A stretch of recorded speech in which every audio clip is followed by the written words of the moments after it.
Second sticks. Second sticks. Want to do third? Writing studio directed by Will Ferrell and market. Third sticks. You are going to sink the fuck out of it.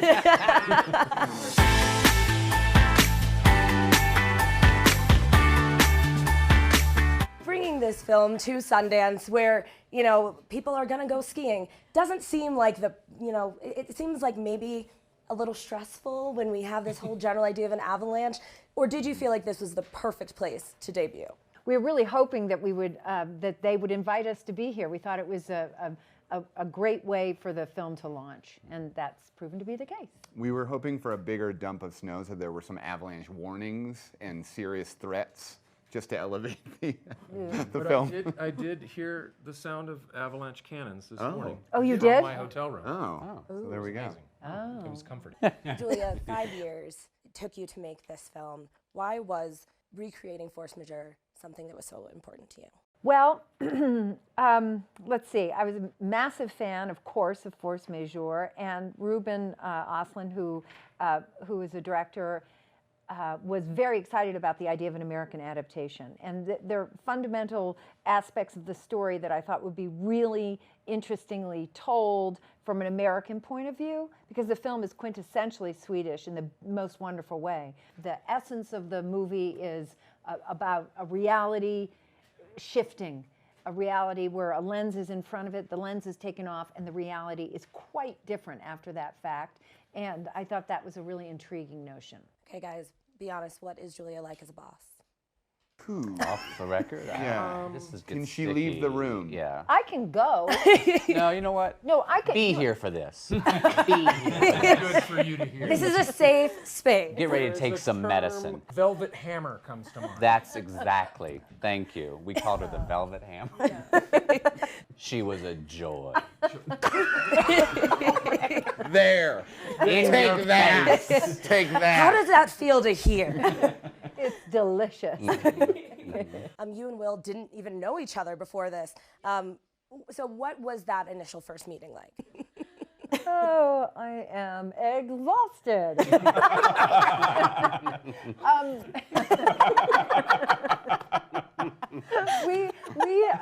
We really hadn't met before, and when we did meet, it was on this project to discuss the script, and we immediately sort of were simpatico. I think that we Absolutely. Yes. work. That's right. And we work very well together. We so well together. Good. The work. It was an amicable working relationship. And I'm so proud to be part of this team. Good. Good. Perfect. It was exactly how you practiced. Does someone have a tissue? So I can wipe this tear rolling down my cheek. Well, Will, why did you say yes to this project? I was bored. No, I mean I One free ski trip. yeah, I mean Austria. I'd never been there, and no, I read the script. I thought it was Jesse Armstrong who did kind of the initial first pass. It's an amazing, project. Loved the themes. Loved just such a meaty husband and wife story that's so unique and built around this premise, this outside set of circumstances that takes what's going to be just a pleasant run-of-the-mill trip and completely turns it, upside down. And to get to explore all of those things, to get to work with all these people, and I felt like you should have led with that. That took a long time to get to that. Yeah, I mean, I'm like, well, at least I said it. yeah. It's true. You haven't said it yet. It's been tense. How did you guys all find this chemistry together? Were you guys I still haven't skiing? been paid, by the way, half my I was paid half up front, and they said upon release of the film, I would get paid. Is that what everyone's deal is? Sure. Yeah. Sure. Sure, yeah. How did you guys wrangle all of this energy? Whips and chains. Bullhorns? Yeah, Bullhorns, whips, Flare guns. flare guns. I would often put on the table my friendship that I would take away if they didn't quiet down. No one, that did not work. Not a valuable Friendship was not a poker chip they wanted to put into their pocket, as they would always say, which I thought was a great expression. Yeah. If you want to write it down. Friendship is a poker chip I do not want to put in my pocket. Got it. I imagine T-shirts everywhere. You're sort of like a 21st century Ben Franklin. Thank you. Yeah. No, I think, this was our second time, after the Way Back, was our first movie, and that was a joy to shoot, and this was an even more joy to shoot. And I think for us, it's putting together people that aren't just are wonderful to work with on both ways. They're wonderful people and they're wonderful actors, and because there's so many stresses with making a movie, which we all know, but they're outside forces. There's the weather and everything. We knew that we were, as a team, going to have stressful situations. We could only shoot from pretty much 8 a.m. to 4 a lot of times because we're on a slope and the slope wasn't closed. We have skiers who did not care for us, and as they shouldn't, because they came for vacation. So I think, knowing that we were surrounded by such good people at their core, and we worked as a team in those stressful situations is what you dream for. So Also working abroad, I think, sort of forces camaraderie and a closeness that maybe, when you go home, you don't quite as you don't have that as much. Well, and also the delicate balance of the comedy and the drama that you guys bring to this. A lot of people see Will and Julia's names, and they go, oh, this is only going to be one way. How did you guys find that balance?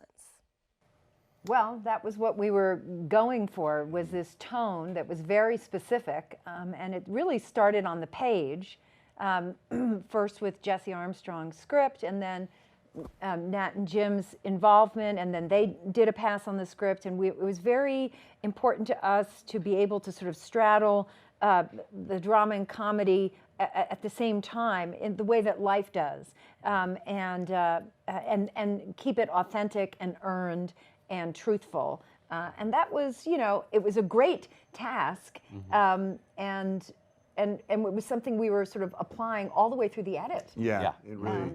Yes. Yeah. Exactly. Right. And with this film too, I mean, part of the relatability of Force Majeure that made everyone like this original film so much is the fact that we've all kind of had that moment in our lives where something happens that totally shifts our perspective. What did you guys all cling to or think of when you think of that kind of like Force Majeure moment for you? I think if you want to be in order to be close to people, you have to sort of give up your fantasy of purity, your own or theirs, there's always a moment where you're like, oh, I'm not the version of myself I wish I was. Or even my partner isn't who she wishes she was, or, and being able to absorb that and move through it, I think is, and kind of quietly heroic. I think it's weird. There's a certain shabby heroism to these two characters, I think, because there's all these other characters in the movie that have these very strong points of view that protect them from the ambiguity of life, right? It's this moral rigidity, or the woman who's just gonna do whatever her appetites tell her to do. So to sort of stay in that uneasy, queasy thing, I found that so relatable, and I feel like that's all day, every day with anyone I care about, is just trying to figure out oh, how do I get a little bit better and not just give in to, disappointment in myself. Yeah, Zoe, did you want to add to that as well? Yeah, ditto. Yeah, I mean, I think what's so special about Force Majeure and Downhill is just the observations it makes on how messy and confused and unpredictable human beings are, even though they're trying so hard to control things. And you made a great point the other day that this movie does make me feel less alone in this very weird experiment that is life. I mean, there's a reason that we all, the self-help industry is so big. We all are looking to try and find a way to be better, and this does make you kind of confront those general ideas. The fight scene. You guys, I was just reading, you guys shot this over 3 days, one single takes every time. Kind of walk me through what that experience was like. Well, it was very personal. It was very intimate. It was like doing theater. It was very arduous, but it was absolutely thrilling all at the same time. It was really fun. It felt like we were just working on all cylinders as actors. And you'd reach a point where you thought you were done Yeah. with coming up with anything new inside your head, and then all of a sudden you'd find just another little, way to play it, another reservoir to draw upon that Yes. you had no idea was there. Yeah. I mean, you're having to sit in it, but also sort of participate in it. How did you find your way in that scene? I mean, we were just talking about this. Like, I think there's something funny about two American couples where Americans feel like they have to sort of present this winning version of themselves all the time. So for one American couple to fall to pieces in front of another American couple is like doubly miserable, I think. And it was such a strange feel. It was a very weird cocktail because these guys are heroes of mine creatively, but then when the characters are in such chaos, so it's this weird professional creative admiration mixed with like utter pity for how pathetic it's getting between the characters. Yeah. It gets rough. Yeah. Watching that scene that's an emotional roller coaster. And the second that the children come in, you're just like, ooh, that Last is. night when we were at the premiere and there was an audible gasp, and I was quite pleased with that.